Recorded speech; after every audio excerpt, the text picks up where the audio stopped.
સૌથી પહેલી અત્યારે વાત કરીએ કે ખેડૂતોને અત્યારે કેનાલના રિપેરિંગ કામ હાલે છે, જેના કારણે પાણી બંધ છે.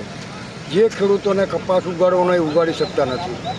અત્યંત ગંભીર પરિસ્થિતિમાંથી ખેડૂત અત્યારે પસાર થઈ રહ્યો છે. ત્યારે આ પરિસ્થિતિમાં ખેડૂતો અત્યારે ટ્રેક્ટર લઈને કામ કરવાનું હોય તો ડીઝલની એટલી બધી પરિસ્થિતિ ખરાબ છે કે તદ્દન 4 કલાક ડીઝલની લાઇનમાં ઊભા રહે. તેમ છતાં એમને જોઈતું ડીઝલ મળતું નથી. એક દાન ડીઝલ નાખ્યા પછી એમને 1 દિવસ હાલે કે 5 દિવસ ન હાલે.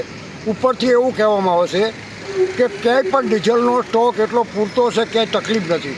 તો શા માટે આ રીતે લાઈનો થાય હો ટ્રેક્ટરની? તો સરકારે અથવા જે તે જિલ્લાના કલેક્ટરશ્રીએ આ પેટ્રોલ પંપ સાથે એવું નક્કી કરવું જોઈએ કે ભાઈ ખેડૂતો માટે 50% રિઝર્વ રાખો. ખેડૂતોને કદાચ કેરબામાં લેવા આવતા હોય પણ ટ્રેક્ટર કદાચ રસ્તામાં બંધ પડ્યું હોય ને કેરબા લઈને સ્ટોક કરવાના પૈસા ખેડૂત પાસે અત્યારે છે નહીં. ખેડૂત તદ્દન હાલ ફાઇનલ અત્યારે તકલીફમાં છે. અત્યાર સુધીની આ જે ચૂંટણીઓ છે એમાં ભારતીય જનતા પાર્ટીની સાથે 90% ખેડૂતો સાથે રહ્યા છે અને હજુ પણ સાથે છે. તેમ છતાં દુઃખી કંઈક નિર્ણય કરવો જોઈએ કે આપણે શું કરવું.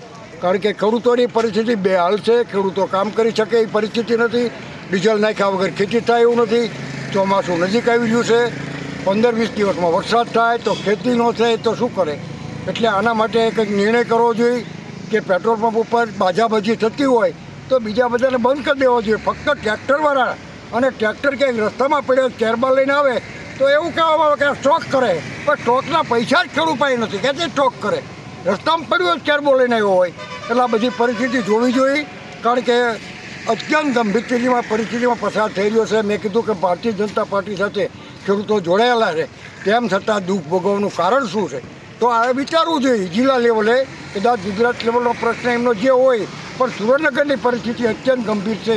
કારણ કે કેનાલ બંધ છે, કપાસ ઉગાડી શકતા નથી. 15 દિવસ બાકી છે. વરસાદ આવવાનો ટાઈમ થઈ ગયો છે.